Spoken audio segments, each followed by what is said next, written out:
Primeiramente, boa tarde a todos. Nós três vamos apresentar o mesmo trabalho, né? E o trabalho é dividido em 3 partes: fake news e eleições 2018, o nascimento das agências de checagem para o grande público e o processo de construção da opinião pública pelo Patos. Nós somos alunas do programa de pós-graduação em língua portuguesa da PUC de São Paulo. E, assim, eu só vou fazer uma breve observação que, na nossa santa ingenuidade, a gente achou que cada uma teria 10 minutos para apresentar. Até falei, nossa, que generosidade é da Abralin, né? 10 minutos para cada participante, mas não é isso. Então, a gente vai ter que ser bem breve aqui, porque cada uma terá pouco mais de 3 minutos. Eu já perdi quase só falando isso. Mas eu vou falar do Patos, e eu acho que Patos é já a opinião pública, né, pelo Patos, e eu acho que já é de conhecimento de todos, né, que é uma prova da retórica, que se convence o outro por meio da emoção, né, não por meio da razão. E aí eu trouxe um pouquinho falando o que o Patos seria, né, as paixões despertadas no auditório, né, o Fiorin também trabalha com o Patos, a imagem que o enunciador tem do auditório. A partir dessa imagem, o enunciador ele constrói o seu discurso, né? Então ele vai moldar o seu discurso de acordo com o que é, de acordo com o seu auditório mesmo. Então tem a ver com paixão, né? Patos vem a palavra paixão deriva de patos, né? E se convence não pela razão, mas pelo coração. E aí a construção da fake news pelo Patos, né? Ela é construída, normalmente, quando se constrói uma fake news, a notícia, né? Toda notícia ela é construída por meio de um fato. Existe um fato que gera notícia, e a notícia dá um foco para esse fato, né? E essa notícia ela é construída por meio da informação, por meio da sedução ou por meio do sensacionalismo. E a fake news a gente vê aí que tem uma dose de sedução, né? Há também ali um pouco de escândalo por trás. Mas sempre tem a intenção, eu trouxe alguns exemplos que talvez, esse primeiro que já foi bastante discutido aqui, né? Que Haddad criou o kit gay para crianças de 6 anos, que é fake, né? Até o pessoal do G1 teve que criar um departamento lá para confrontar o que era verdadeiro e o que era falso, né?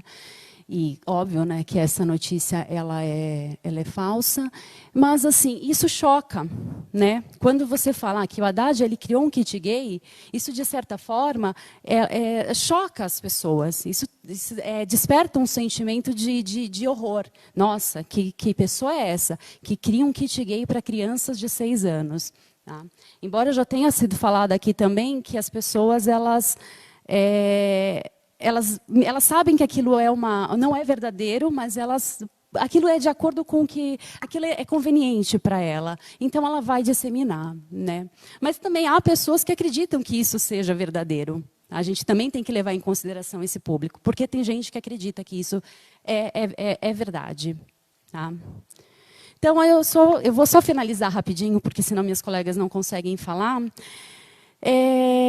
Eu trouxe uma citação da Poliana Ferrari, que é uma professora da PUC, e ela escreveu um livro, Como Sair das Bolhas, e ela fala que as notícias mentirosas, né, podem ser a arma eficaz da propaganda política, uma vez que no mercado das convicções, as fake news oferecem uma solução customizada para cada necessidade. Ou seja, ela vai ali... É conveniente, né? Ela é feita, moldada para aquelas pessoas. Então, assim, eu queria ter falado muito mais, mas, senão, as minhas amigas não conseguem falar. Tá bom?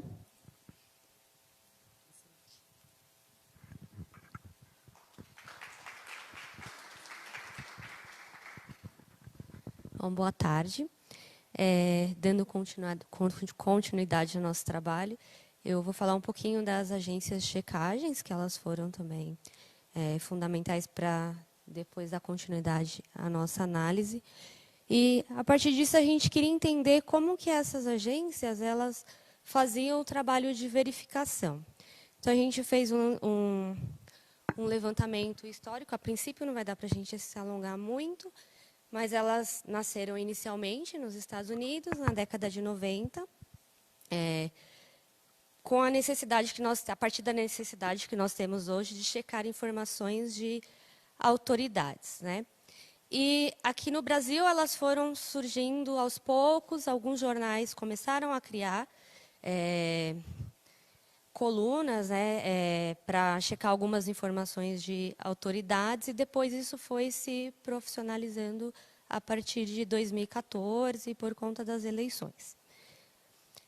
E aí, depois, a gente fez um levantamento para entender como que elas se debruçavam para acompanhar a quantidade de notícias falsas que são disseminadas na internet, né, ao longo, né, de todo esse período.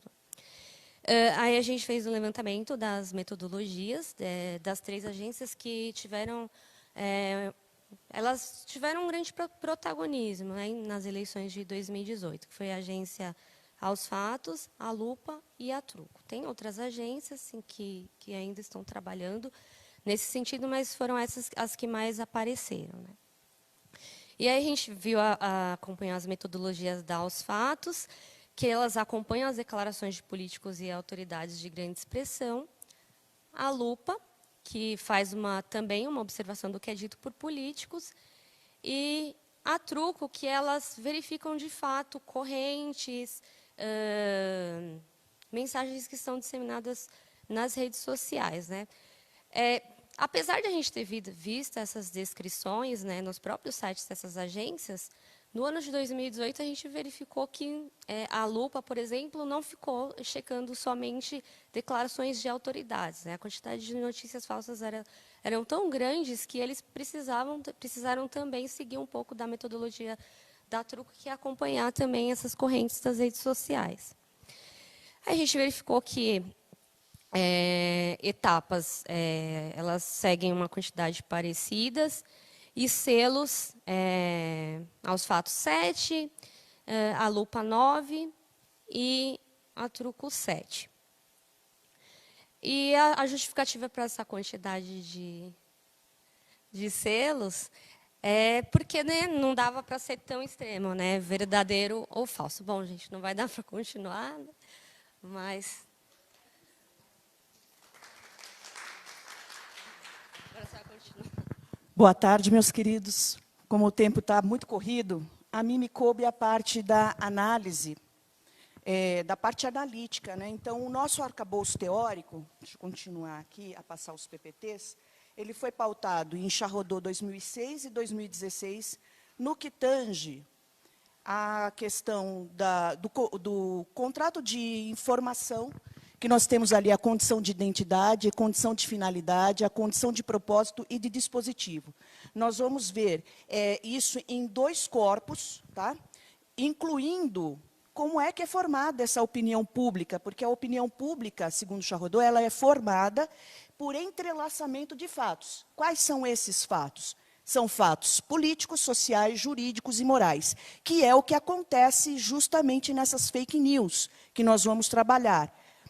Primeiramente, nós temos ali que o discurso político, né, o discurso político e a opinião pública em Charrodot 2016, ele é basicamente formado, ele considera dessa seguinte forma: o discurso político é aquele que tem um grande alcance público e institucional, que visa atingir as atitudes do público, e aí nós temos a questão do patos, como foi bem falado pela Dani, para alterar conceitos e atitudes com relação aos fatos a que se propõe debater. Então, esse é o conceito de Charrodot a respeito da opinião pública. Então, ela é formada de uma situação de conflito que tem uma tentativa de regulação, que se estabelece um equilíbrio e volta para um conflito. Então, é um círculo que está constantemente em ação, né?